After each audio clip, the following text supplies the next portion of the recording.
That's my morning routine. Morning அப்படியே ஃபங்க்ஷனை முடிச்சுட்டு வீட்டுக்கு வரும்போது பால் வாங்கிட்டு வந்துட்டு காஃபி போட்டு குடிச்சா தான் என்னோட மூளை வந்து கொஞ்சம் சுறுசுறுப்பாக வேலை பார்க்கும்.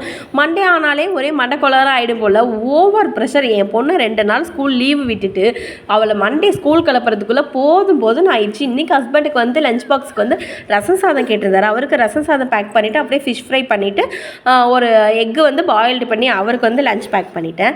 இந்த மகராசிக்கு தான் என்ன செஞ்சு கொடுத்தாலும் இறங்கவே இறங்காது. அவளுக்கு கஷ்டப்பட்டு சென்னாலாம் போட்டு பிரியாணி சூப்பராக சீரக சம்பா ரைஸை வந்து பண்ணி கொடுத்தேன்.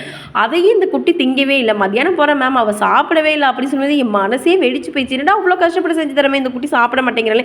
இதில் மேடம்க்கு வேறு நெய் விற்கிற விலையில் இது எல்லாத்தையுமே வச்சு அவளுக்கு பேக் பண்ணி வச்சுட்டேன். அவளுக்கு வந்து சைடிஷ்காக வந்து பாயில்டு எக்கு தான் வச்சுருந்தேன். ஸ்நாக்ஸ்க்கு வந்து ஆப்பிளும் ஒரு கடலை மிட்டாயும் வச்சுருந்தேன்.